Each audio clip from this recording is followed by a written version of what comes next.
What is up, man? Welcome back to another YouTube video. Sa video na to, pag-uusapan natin on how you should pursue women without the need of chasing. Sa mga bago sa channel ko, I'm Joms and I'm currently uploading videos about dating and relationships.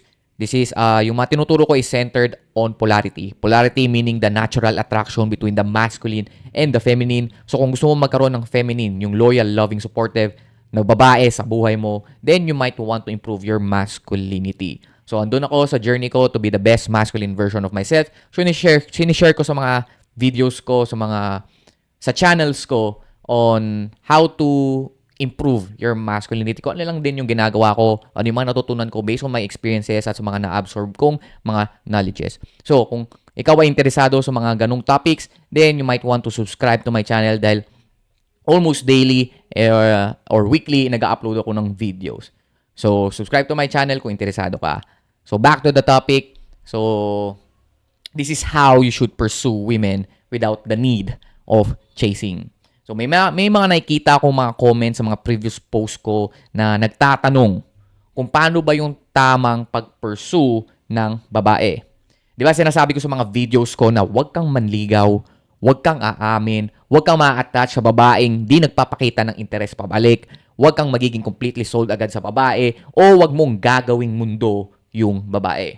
So, Joms, ano ba yung tamang paraan para magkaroon ka ng loyal, loving, supportive na babae sa mundo mo? Sa video na to, pag-uusapan natin kung paano ang tamang pag-pursue ng babaeng nang hindi ka naghahabol at hindi ka nawawala sa masculine core mo.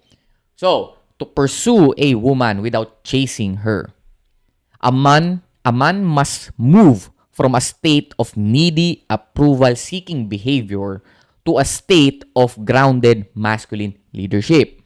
So, Joms, ano ba muna yung pinagkaiba ng pursuing sa chasing? So, pursuing is an active directional behavior where the man provides the frame. Frame meaning ikaw yung may authority, power to dictate the terms and structure ng gusto mong interaction or relationship sa babae. While chasing naman is a submissive, feminine behavior that attempts to purchase attraction with obedience or over-availability to the woman. So ito yung chasing, ito yung ginagawa mo, ito yung parang gagawin mo lahat, ibibigay mo lahat sa babae kahit na hindi siya nagpapakita ng reciprocation o nagpapakita siya ng low interest, hoping na magbago yung isip niya. Kaya nga chasing ang tawag kapag pilit mo hinahabol yung taong lumalayo sa'yo. Now, when it comes to polarity, yung masculine-feminine polarity, ang fundamental dynamics ay ganito. Tayong mga lalaki ay yung natural top or leader. Ibig sabihin, tayo yung nagsiset ng tono ng relationship.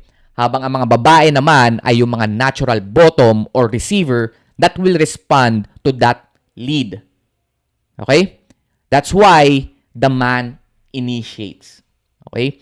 A woman cannot follow where a man does not lead. Ang role mo bilang lalaki is to decide kung ano yung gusto mo and invite the woman to join you in your life.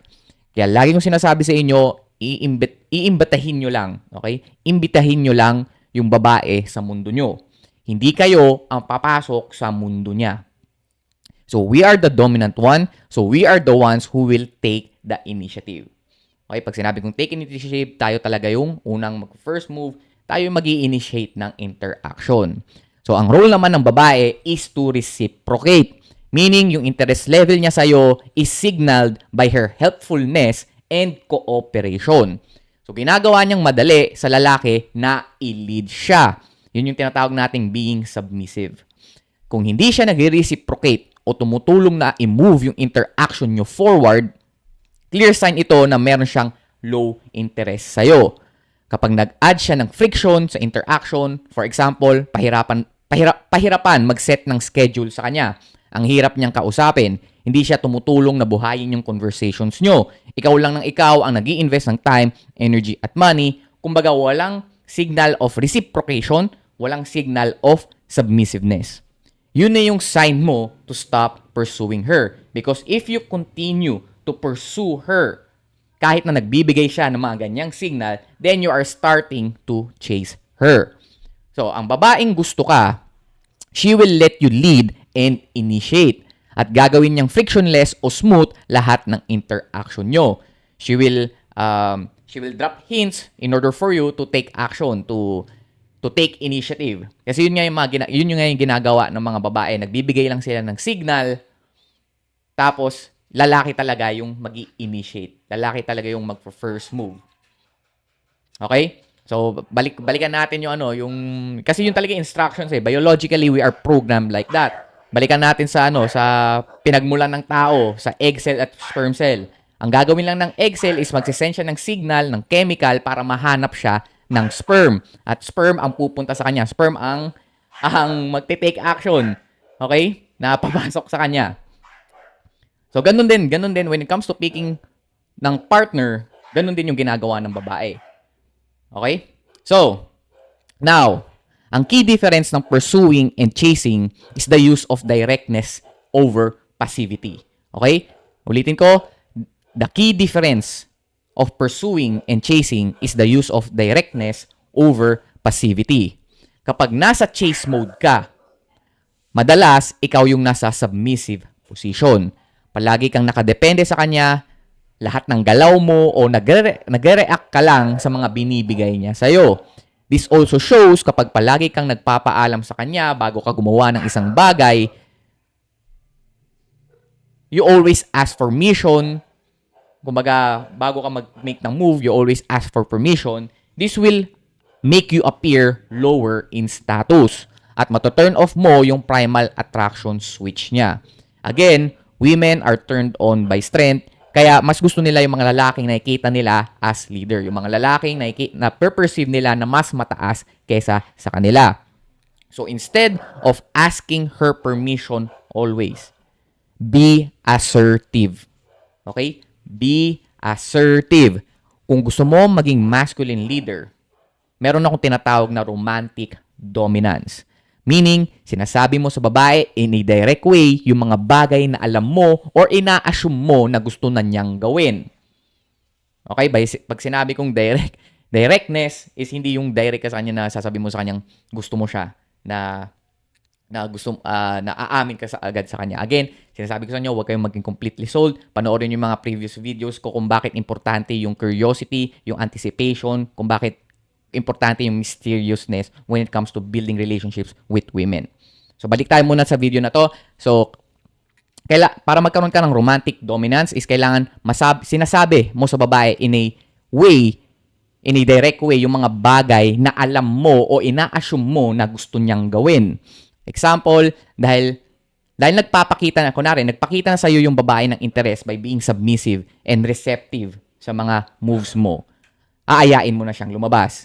So you are asking for permission kapag ang sinasabi mo kapag aayain mo siyang lumabas ay pwede ba tayong lumabas kapag free ka? Yung mga ganun na labas tayo kapag free ka ha.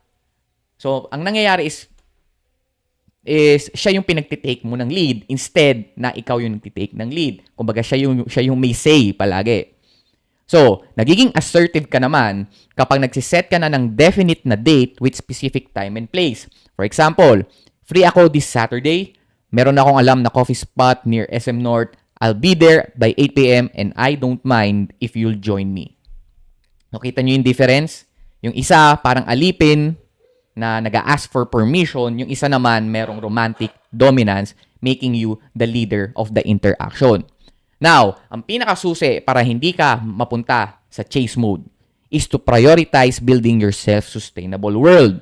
Meaning, meron kang sariling mundo. Again, sinasabi ko sa inyo, i-build up nyo yung mundo nyo at mag-imbita kayo ng mga taong gustong pumasok sa mundo nyo at hindi kayo papasok sa mundo nila.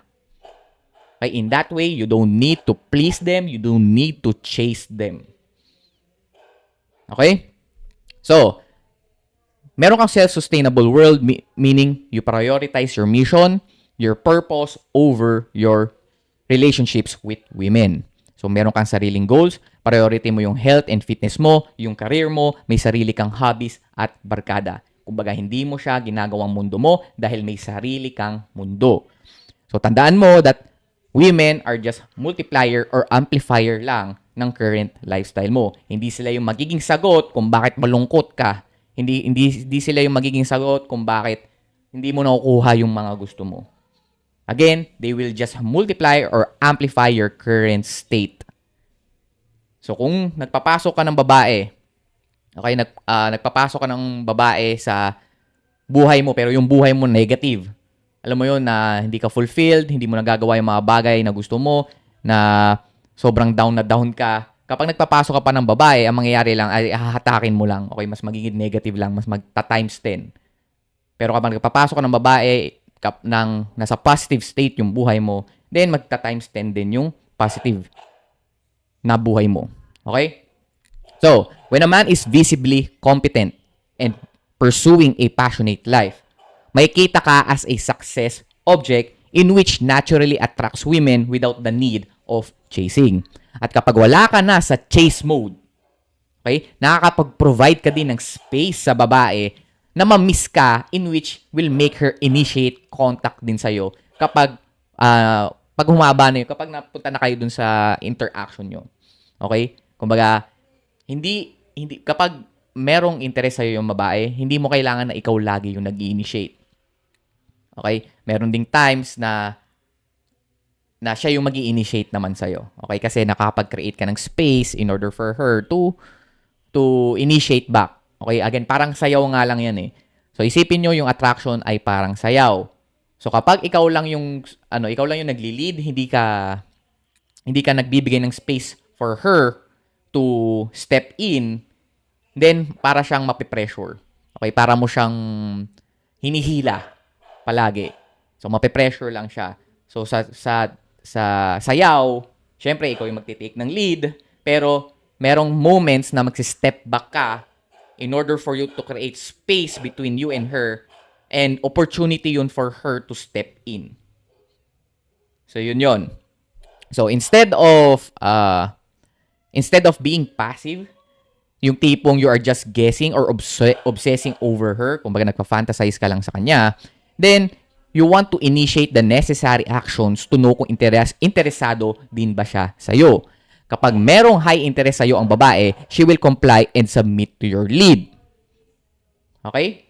Kaya importante, kapag nag-pursue ka ng babae, malaman mo agad kung gaano kataas yung interest level niya sa'yo. Kasi again, alam agad ng babae kung gusto ka niya o hindi.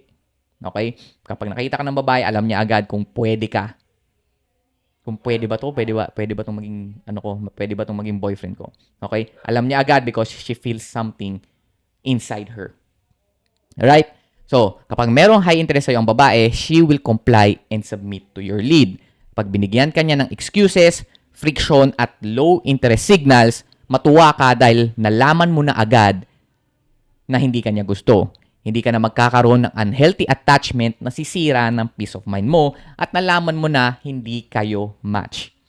With this one, madali kang makaka-move on at mabilis mong mahanap yung babaeng pinipili ka din pabalik.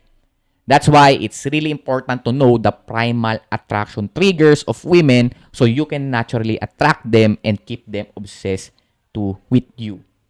So, yan yung malalaman mo inside the Man Cave, a group coaching community na meron ako to help you transform from a torpe, insecure, nice guy into a confident, masculine gentleman so you will have the leverage and control sa dating and relationships mo. Dito, malalaman mo yung step-by-step process ko kung paano ka mag-pursue ng babae, paano mo i-pursue yung babaeng gusto mo without the need of chasing her. Kung naghahanap ka ng group coaching community about dating and masculinity, check mo yung link sa description box or nasa bio ko, and I'll see you inside. Let's go!